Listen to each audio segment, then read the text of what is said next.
안녕하세요. 허재현 기자입니다. 오늘 시사 바리스타의 주제는 인밀이, 김동진, 그리고 진보의 가벼움이란 주제로 좀 이야기를 해보겠습니다. 네, 인밀이 씨 이야기는 또 안 할 수가 없어요.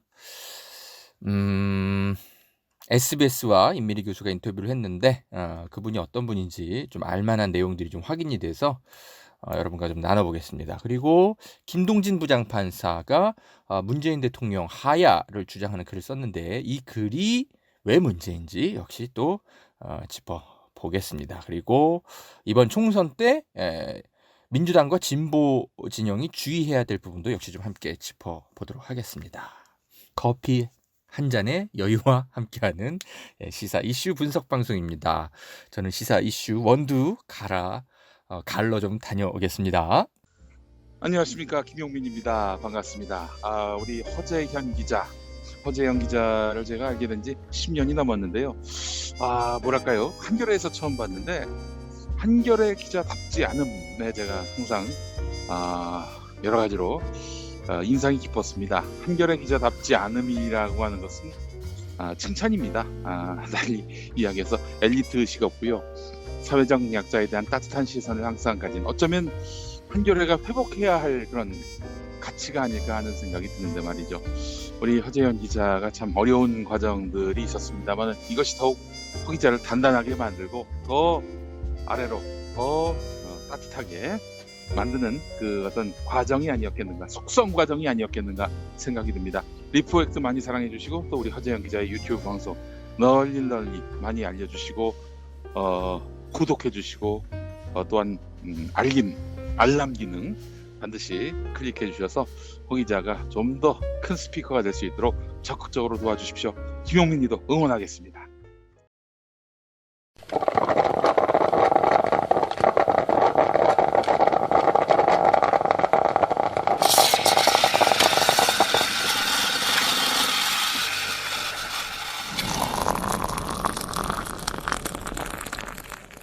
네, 허재현 기자입니다.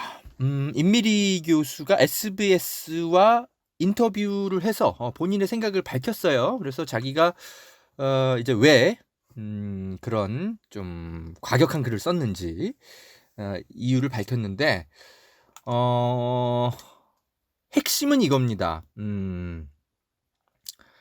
이분이 이렇게 밝혔어요. 이분이 얼마나 순진하고 아마추어틱한 학자인지 여실히 드러나는 건데, 이렇게 썼어요. 이렇게 밝혔어요.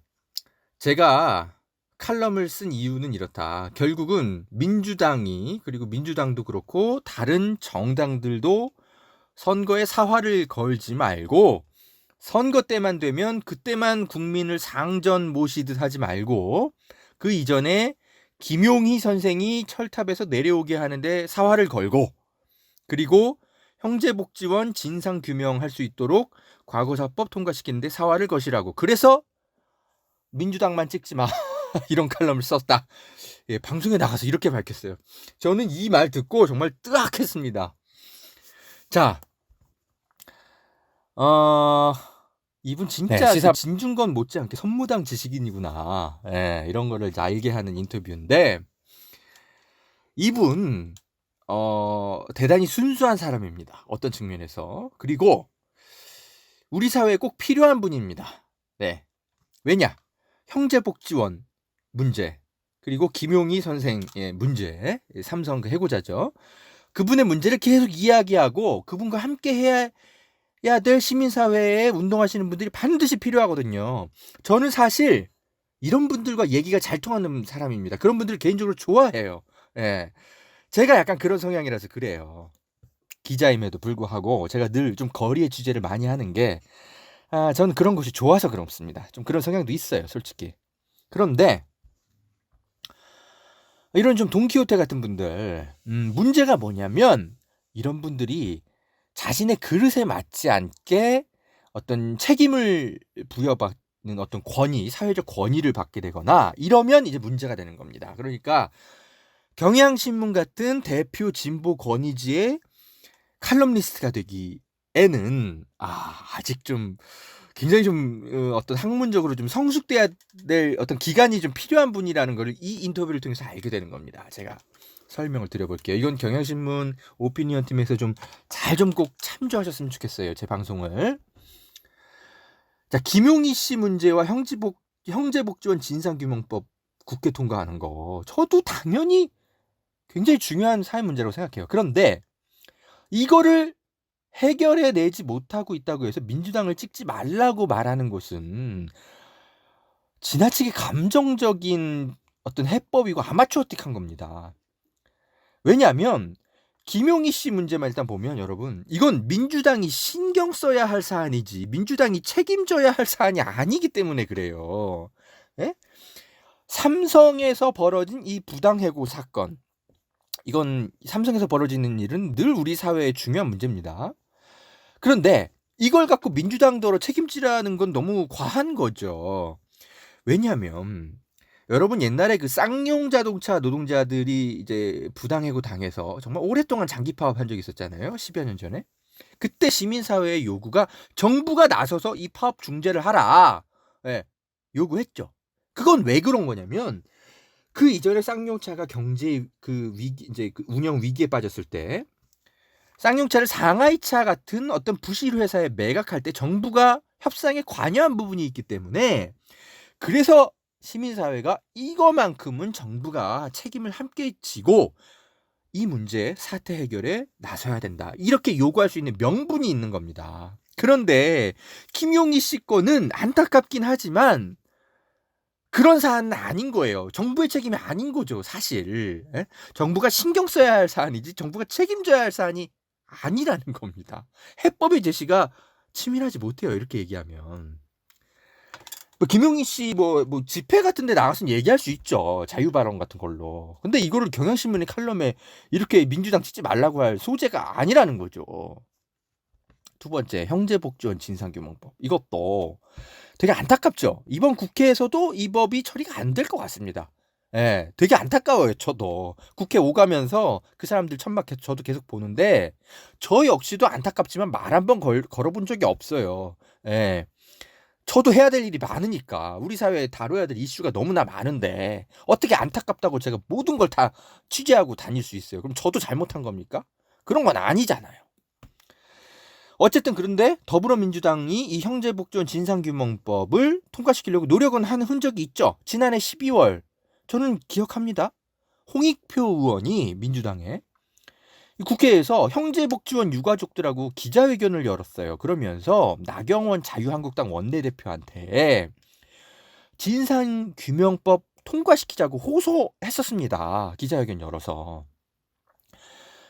이게 결국 왜 지금까지도 통과가 안 되고 있는지는 제가 뭐 취재 구체적으로 안 해서 잘 모르겠습니다만, 아마도 추측컨대 당시에 검경 수사권 조정 법안 뭐 이런 것들, 그리고 공수처 문제들, 이런 것들과 관련해서 자유한국당이 계속 그 법안 통과에 딴지를 걸고 해서 일단은 우리 사회에 굉장히 시급한 어떤 사회적인 이슈 문제와 달려있는 문제니까 이거를 자유한국당과 협상하는 과정에서 이 문제, 이 형제복지원법 문제가 좀 뭉그러진 거 아닌가, 이렇게 추측을 해요. 언론 보도들을 좀 분석해 보면.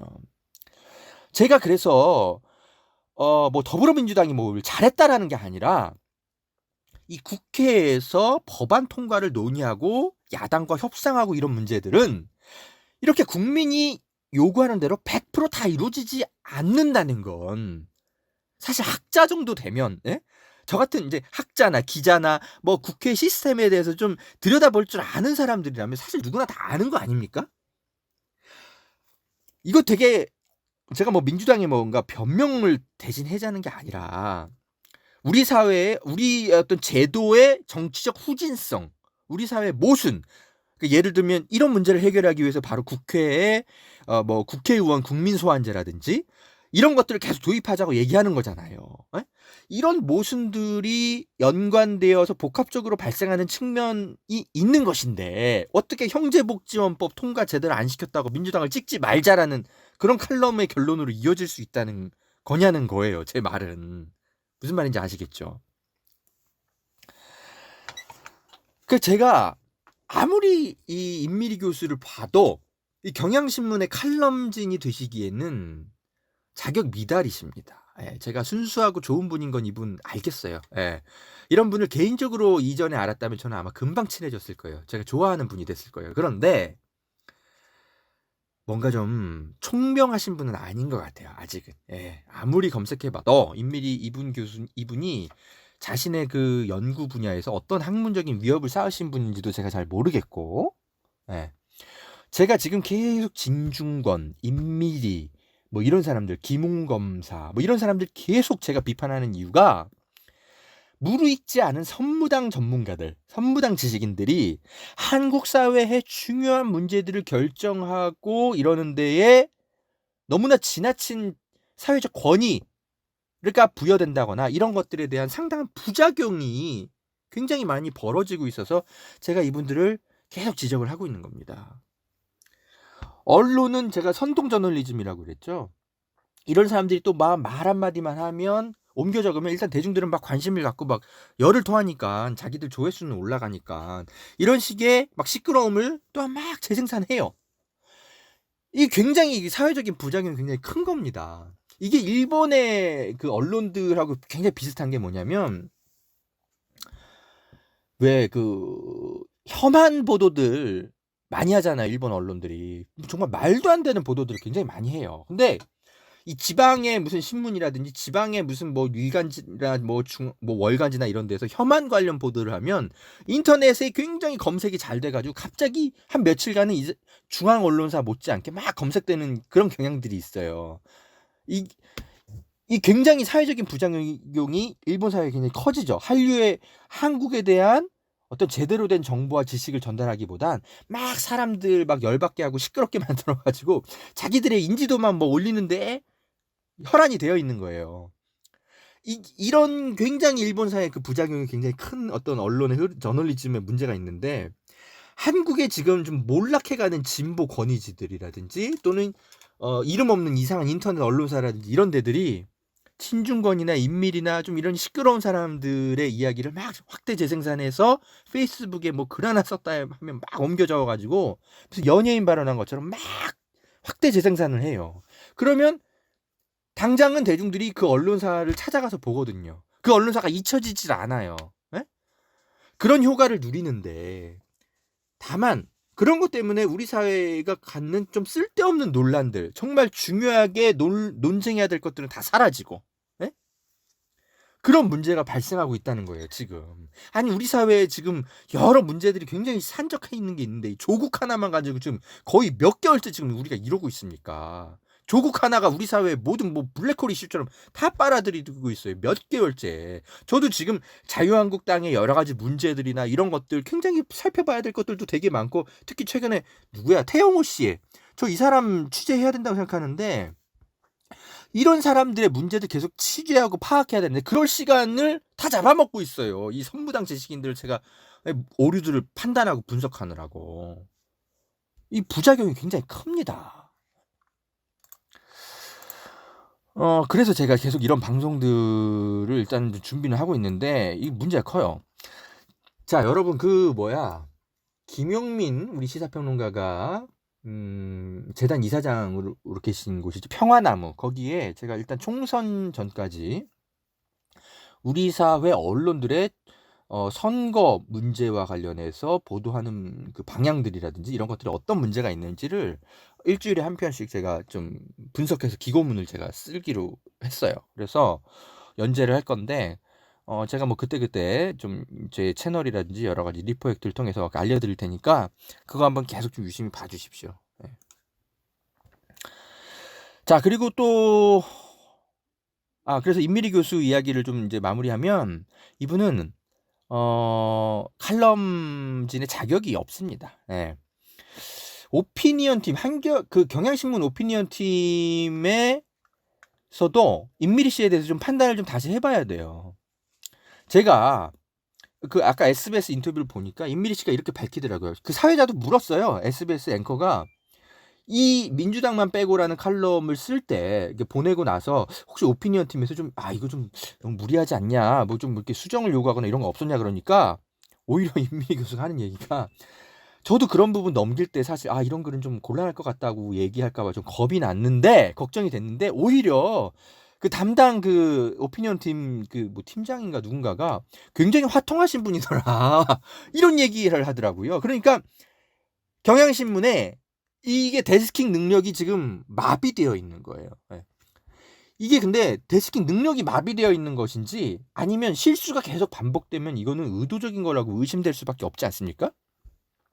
계속 뭐 그 진중권 때 진중권 칼럼에서 막 친문 진영을 막 좀비 같은 사람들로 막 몰아붙이는 막 이런 막말 같은 거 막 쓰게 만들고 이런 건 다 표현들을 사실 걸러줘야 되거든요. 해당 기자가. 근데 그런 것들을 계속 반복하고 있단 말이죠. 이런 실수가 계속 반복되고 있다는 거는 모르겠어요. 저는 이건 의도적인 것 같아요. 예. 근데 어쨌거나 저는 이거 경향신문이 오피니언 팀장은 징계해야 됩니다. 예, 징계해야 되고 편집국장이 나서서 사과하고 어떤 책임지는 모습을 보여야 돼요.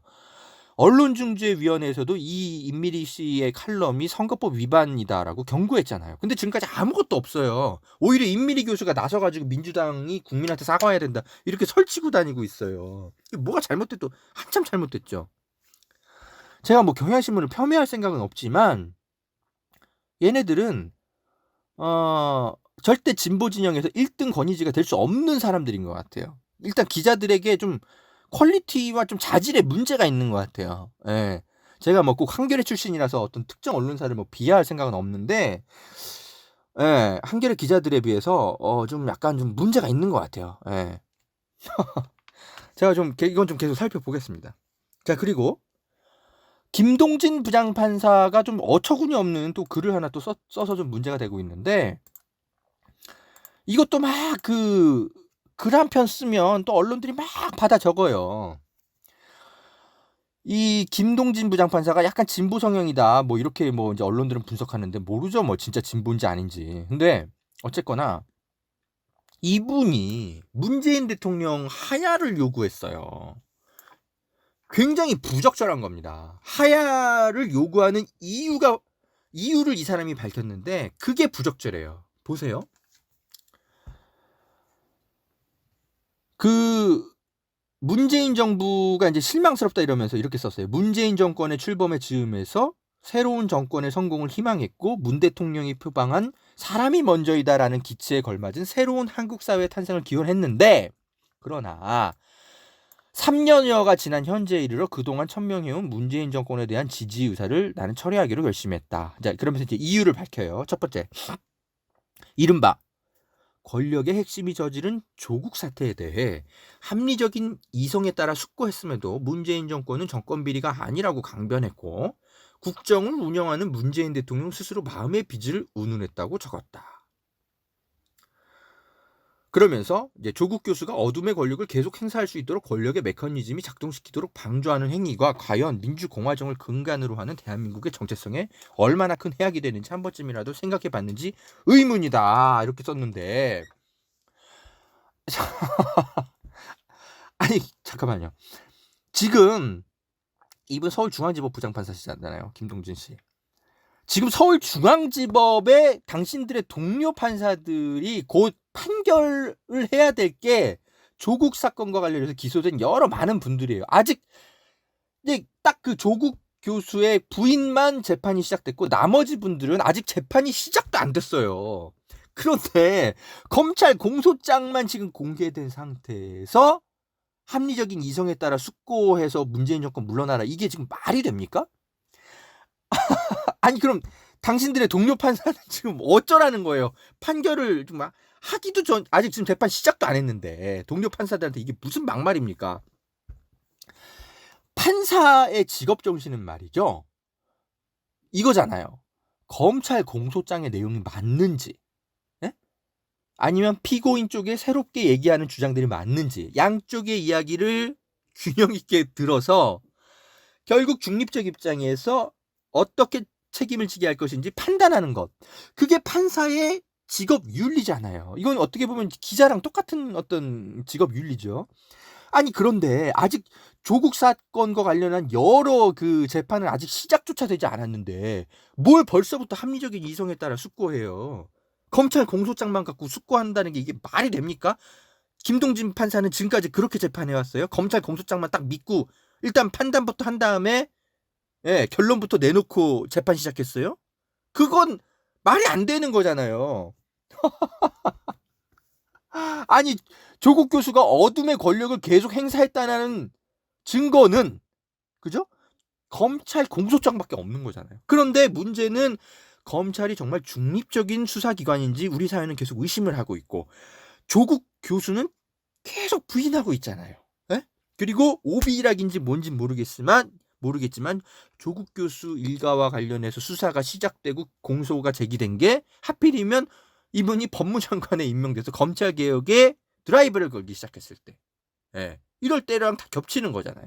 정말 어둠의 권력을 누가 행사했는지 국민은 사실은 의심하고 있는 거잖아요. 조국 교수인지 아니면 윤석열인지 아니면 윤석열을 둘러싸고 있는 어떤 쿠데타 세력인지. 제가 뭐 다른 분들이 뭐 그런 글을 쓰면 뭐 그냥 뭐 또 헛소리 하고 이렇게 헛소리 한다고 얘기하겠는데 적어도 판사가 쓸 글은 아니라는 거죠. 이건 정말 부적절한 겁니다.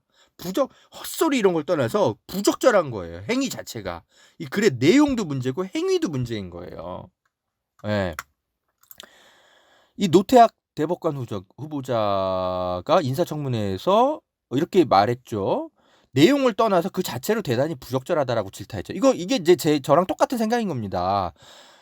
노태학 후보자가 이렇게 얘기했어요. 법관들도 인간인 이상 나름대로 표현하고 싶은 욕망이 분명히 있으리라 생각하는데 그러나 여러 많은 사건들이 법원에서 동료들에 의해 재판이 이루어지고 있기 때문에 판사들이 적어도 법관의 신분을 유지하고 있다면 그런 표현을 자제하는 것이 마땅하다라고 얘기했죠.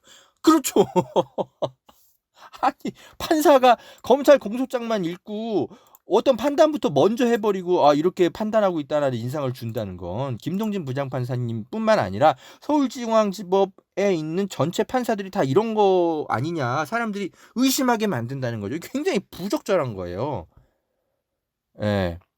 이런 글을 쓰시면 안 되는 거예요. 그냥 속으로만 생각하셔야 되는 거예요. 사실 지금 단계에서는요, 여러분, 뭐 꼭 여러분한테 제가 이걸 뭐 권한다는 게 아니라 기자 또는 판사, 법조인들 이런 사람들은 이 조국 사건과 관련해서는 어떤 스탠스를 유지하는 게 좋냐면 판단을 보류하는 게 가장 합리적인 스탠스예요. 여러분이 그렇게 하시라는 게 아니라 저 같은 언론인이라든지 판사 같은 법조인들 이런 사람들을 얘기하는 거예요. 판단을 보류하는 거가 합리적인 어떤 스탠스예요. 왜냐하면 여러분 조국은 무죄다 라고 주장하는 건 여러분들은 그런 주장을 하실 수 있어요. 일반 시민들은. 그런데 판사나 언론인 같은 사람들은 그런 얘기도 함부로 밝혀서는 안 돼요. 그것도 합리적이지 않아요. 왜냐하면 조국이 유죄일 가능성도 있는 거거든요. 그러니까 어떤 판단을 하는 게 좋냐면 지금 현재로서는 판단을 보류하면서 말을 아끼는 게 가장 합리적인 스탠스예요.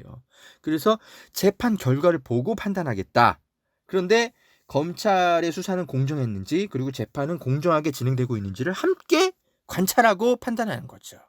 그러면서 판단은 국민에게 맡기는 거죠. 우리가 막 벌써부터 판단해가지고 국민한테 이렇게 봐야 된다라고 얘기하는 게 아니라고 막 대통령 보고 물러나라고 얘기할 수는 없다는 거죠. 여러분 제가 뭐 어떤 진영 같은 게 없다고 계속 제가 말씀드리는 이유는 저는 직업인 기자이기 때문에 어쩔 수 없는 거예요. 저라고 왜 지지하고 싶은 진영이 없겠어요. 그런데 그거를 제 마음속에는 계속 그것을 다듬어요. 너는 진영을 가져서는 안 되는 사람이야. 그러려면 어떤 진영을 가지려면 기자를 포기해. 스스로에게 계속 저에게는 주문을 하죠. 저는요. 조국 사건과 관련해서 만약에 재판에서 정말 이것은 더 이상 조국 교수와 조국 교수 일가를 옹호해주기 어려울 정도의 어떤 다른 새로운 증거가 나온다거나 이분이 유죄 판결을 받는다거나 그러면 그때가 전 어떤 식으로든 입장 표명을 할 겁니다. 그러나 지금은 그럴 단계가 아니에요. 언론인은. 판사도 마찬가지인 겁니다. 김동진 부장판사. 그리고 여러분 법조인은 말이죠. 어떤 판단을 하는 데 있어서 굉장히 보수적인 우리 사회의 가장 보수적인 집단이에요. 그래서 이런 사람들이 우리 사회의 어떤 판단의 바로미터 같은 게 돼서는 굉장히 곤란한 겁니다. 이런 사람들은요. 예를 들어서 그 광주 민주항쟁 이런 것도 다 당시에는 불법 집회였거든요. 그런 것도 다 불법이기 때문에 나쁘다라고 판단하는 게 당시의 법조인들의 합리적인 시선인 거예요. 굉장히 보수적인 거죠. 그런데 우리가 광주 민주항쟁을 그렇게 판단합니까? 왜냐하면 법적인 걸 떠나서 시민들의 저항권이라든지 법이 다 해결해 줄 수 없는 그 시대의 과제라든지 여러 가지 정무적 판단이라든지 그런 것들이 함께 있을 수 있는 거거든요. 그거는 법조인들이 어떻게 해결해 줄 수 없는 판단의 영역인 거예요.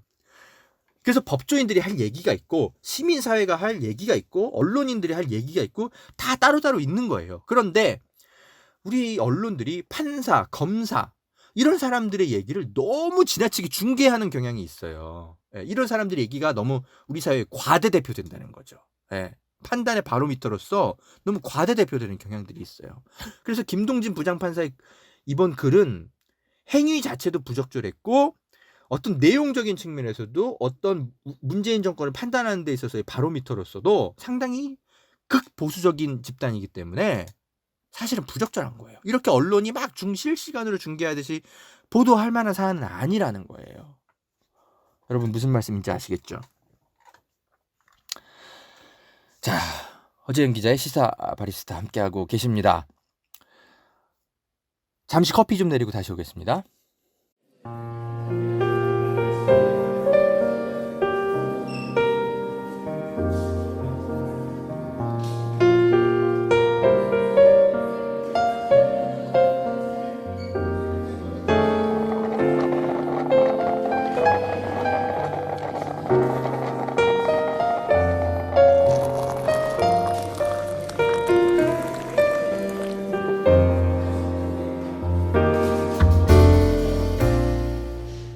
자, 여러분.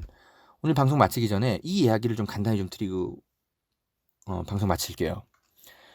지금 그 총선 이슈가 자꾸 조국을 중심으로 이루어지고 있는데 이거 하나도 민주당에 도움이 안 됩니다. 예.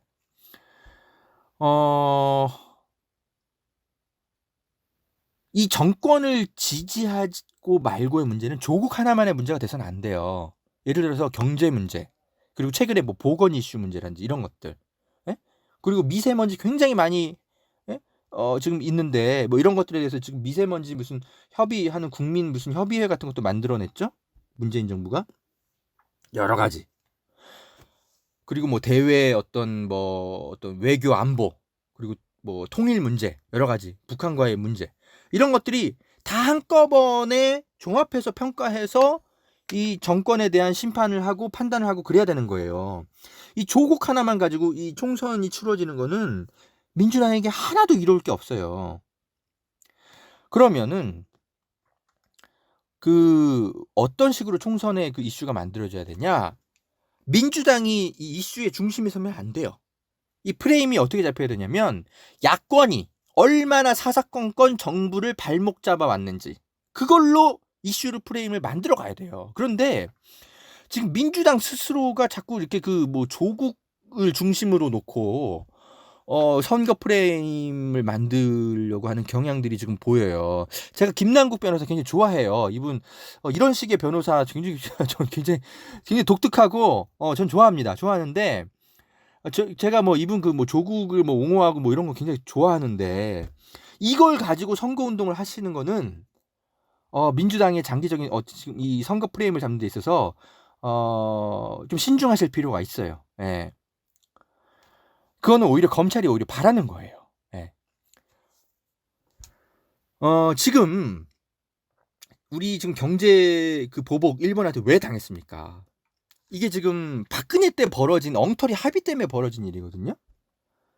황교안이 그런데 자유한국당 대표가 단식 시위를 해가지고 오히려 적반하장으로 나와가지고 아베가 막 경제보복하고 그러는데 오히려 일본 편을 들고 막 단식 시위하고 그랬잖아요. 에?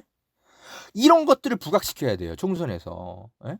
경제보복 당해서 우리나라가 어떻게 이거를 극복해야 되는지 정부가 얼마나 노력하고 있는데 그거를 계속 황교안 같은 사람이 단식 시위까지 해가지고 발목 잡고 오히려 일본 편 들고 말이죠. 에? 이런 것들을 계속 부각해야 돼요. 조국이 부각되면 안 돼요. 예, 조국이 억울한 건 제가 알겠는데 조국이라는 이슈가 계속 카메라에 등장하고 이러는 건 검찰이 바라는 바예요. 근데 그렇게 될 거예요. 예, 곧 선거 앞두고 어쩔 수 없이 재판이 시작되기 때문에 카메라 앞에 설 거거든요. 이슈 프레임을 굉장히 잘 잡고 가야 됩니다. 민주당 쪽에서. 조국 선거로 만들면 안 돼요. 제가 이 진보의 이 뭐랄까 좀 순진함이라고 해야 될까? 좀 가벼움이라고 해야 될까? 이런 것들에 대해서 좀 답답할 때가 좀 있어요. 이런 면들에서. 자, 뭐 지금 뭐 문재인 정권 제가 얼마 전에도 그 참여연대 어떤 이제 그 출신의 어떤 이제 한 변호사랑 또 이제 막 논쟁을 페이스북에서 살짝 했는데 이분이 민주당 정권이 파쇼 정권이라고 얘기하는 거예요. 그래서 제가 오늘 되게 친한 분인데 이분도 그 어떻게 파쇼 정권이라고 할 수 있느냐.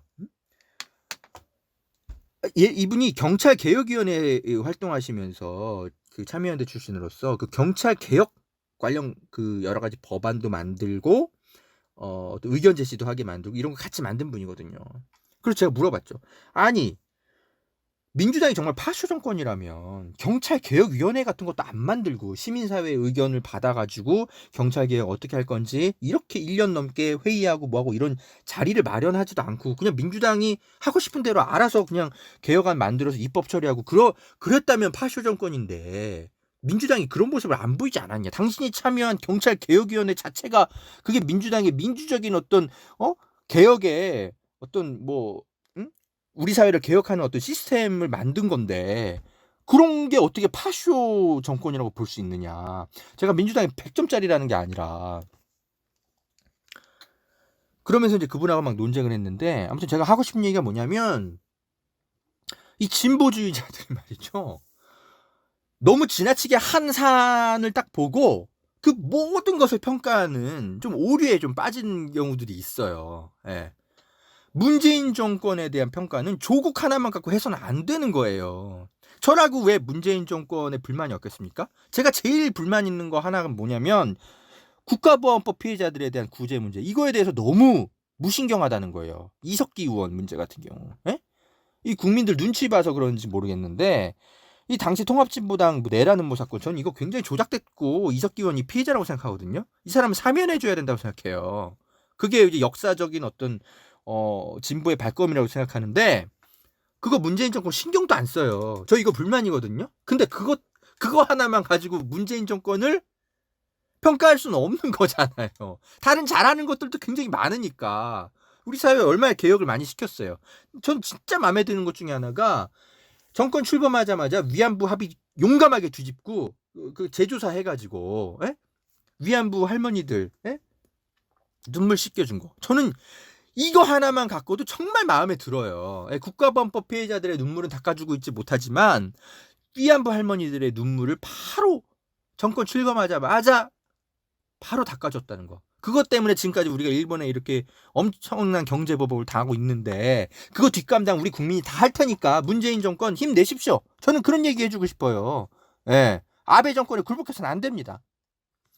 이런 여러 가지 종합적인 것들을 함께 보면서 정권에 대해서 평가를 해야지. 무슨 조국 하나만 가지고 파쇼 정권이네 뭐네 뭐 이러면서 또 그리고 또 좀 과도하게 조국을 지키자 이러면서 이 선거 자체를 조국 선거로 만들려는 것도 사실 또 굉장히 순진하고 위험한 검찰이 오히려 원하는 반작용이 될 수 있어요, 여러분. 그런 것도 조금은 좀 조심할 필요가 있다는 조언을 좀 드리면서 선거 이야기는 앞으로 드릴 기회가 앞으로 계속 있을 겁니다. 그때 또 자세히 얘기하도록 하죠.